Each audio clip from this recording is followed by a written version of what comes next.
Hello everybody, I want to talk about constitutional or junk silver.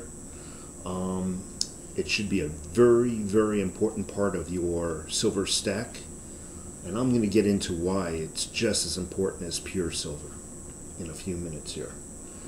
First of all, it's becoming more rare as the years go by. It's getting harder and harder to find in circulation, therefore driving up the price, turning it just from a piece of junk silver into the collectible.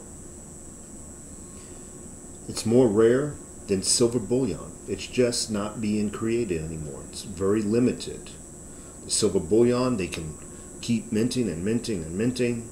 Generic rounds, they can keep continuing to put those out as well. But junk silver, constitutional silver, more rare. Let me tell you something. I have two homes. The one here in Tucson, I have to go pay to do my laundry. It takes quarters. Therefore, every week or two, I'm going to the bank and buying a roll or two of quarters. I've been in this place for a year now, buying a roll or two of quarters. In that year or two, I've not found any additional silver quarters, any 64 or older quarters. They're just getting very difficult to find. I always use cash when I go do grocery shopping, hoping to get back some change. It's been many years since I've gotten any silver change back, any junk silver back. So hold on to it. Trust me, the price will increase on it.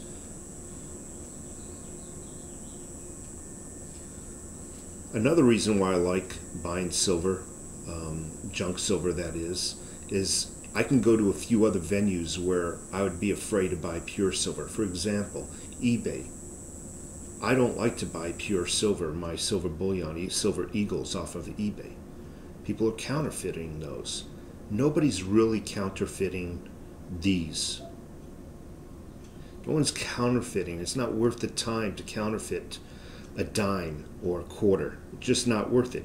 Now, some of your numismatic coins, yeah, I would imagine those are being counterfeited, but I don't want to even talk about that right now. It's something that is not part of this video. I just want to talk about junk or constitutional silver, not collector items. What I also like about this is that it's in smaller increments. This is an awesome way to get into fractional silver.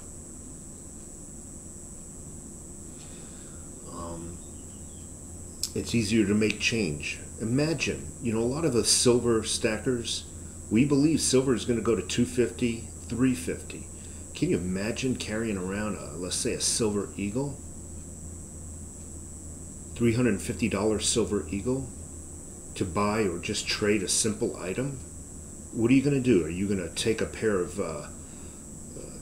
you're going to take a pair of wire cutters and cut a silver eagle in half or in quarter or in fifths or tenths? No.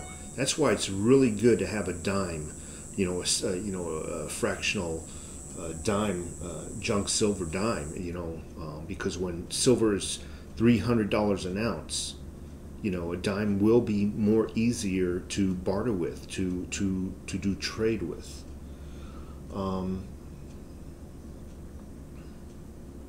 I'm actually reading from some notes here, so another thing I like about this over regular silver is you don't really have to worry about it getting marked up and tarnished and milked. It's already that way. And speaking of not having to worry about it getting tarnished or anything, I still would refrain from cleaning it. You really shouldn't try to clean these coins or try to polish them, because in the event that they do become precious, or in the eyes of collectors, meaning that they become collector items once the price of silver rises, or in the event that these become so rare they're absolutely impossible to find, a collector will abide by the rules that they're collecting as of today. You don't clean your coins, you don't polish them, that sort of thing. So leave them alone. Don't worry about them being shiny. Additionally, if the shit hit the fan, folks, really, I would say 99% of the human population on this planet. Well, let's just talk about the United States. 99.9% of the population in the United States does not know what junk silver is. They do not know what 64 and prior coins are. Okay, to them, a coin is a coin, and it's just not recognizable of other than what its face value is. 10 cents for a dime, or a quarter for, 25 cents for a quarter. So just the visual of this is getting is trusted, and the fact that 99% of the people don't know what it is, it's easier for us to collect, because the 99% don't really want it. Remember, they're just going off of face value. So it's easier for us to stack it now, especially more so that it's getting rarer to find. It's trusted, as I said before. Everybody knows what a quarter is.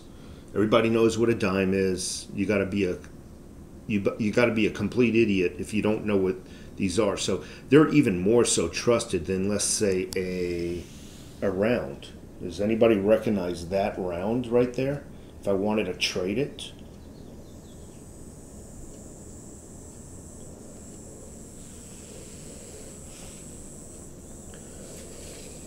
And speaking of the value of silver, the bottom row there, those are, with the exception of this coin, let me get a pointer.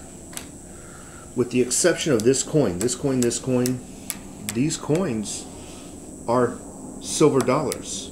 Face value is $1. But just these coins alone, and they're not numismatic coins, just the value of those coins alone, it's approximately $120 right there, looking at you. So folks who say, oh, it's stupid to collect silver, you should collect dollars, is ridiculous. If I had a $1 bill laying right here, and let's just say it was a 1964 dollar laying right here, what would be the value of that dollar? It still would be $1 if you're lucky. Remember, we talked about purchasing power in my past videos.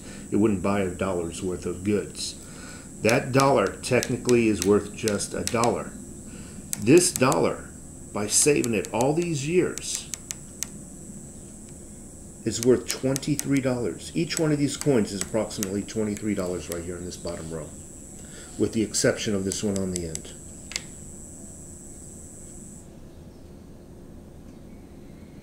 The quarter.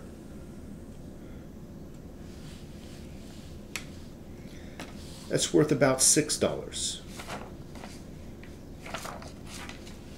Each of those quarters are worth about $6.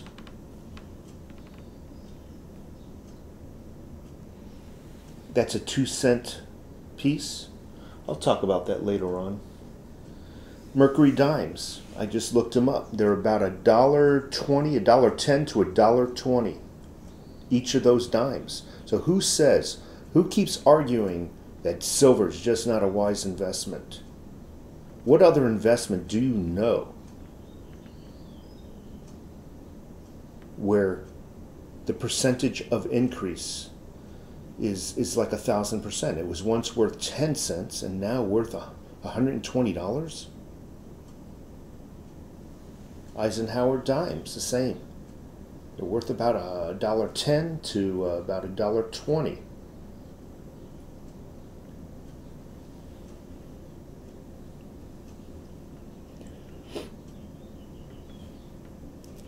These peace dollars, they're getting so difficult to find.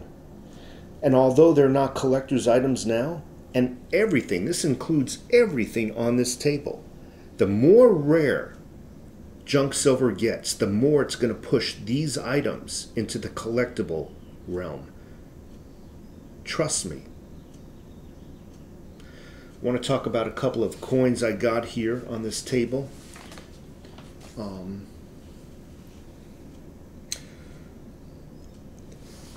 This right here is it's a 2-cent US coin dated 1864.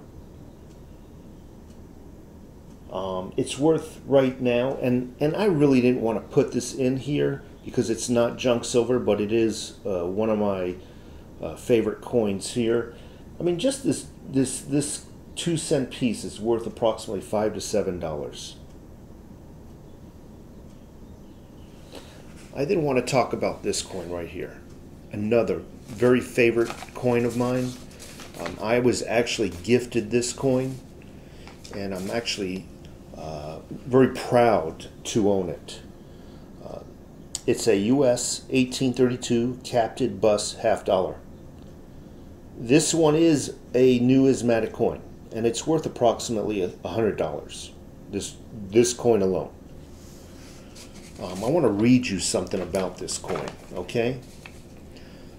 I'm sorry for the shaky camera. I am hand holding today. For a little perspective, oil was discovered in Pennsylvania in 1839. That's about 27 years after this coin was manufactured.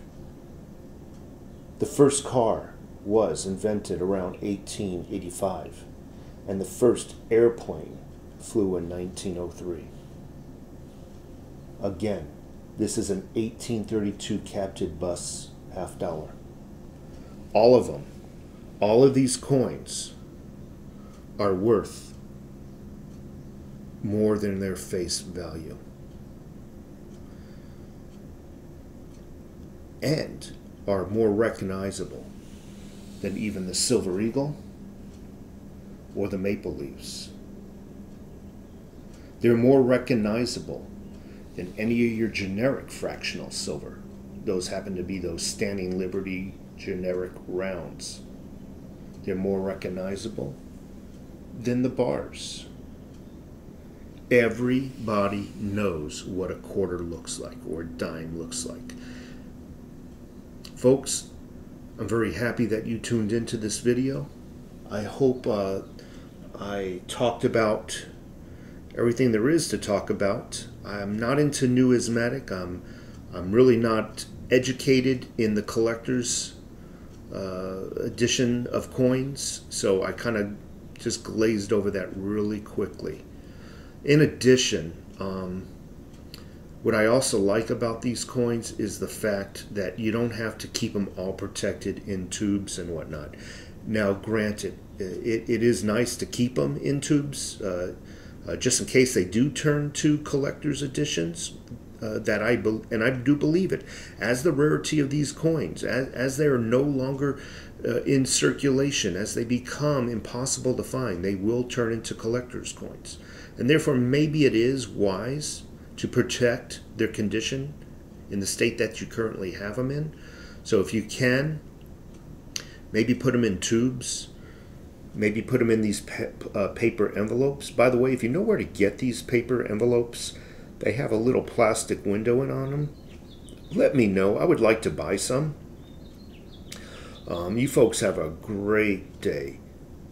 Oh, one additional thing. Those two little dime looking things right there at the end. Not every pre-64 coin is got silver in it. As a matter of fact, these are two from Australia. We're going to get rid of those. I just want to let you know, be aware of what you're stacking. And always keep an eye out for pre-64 change. Have a great day.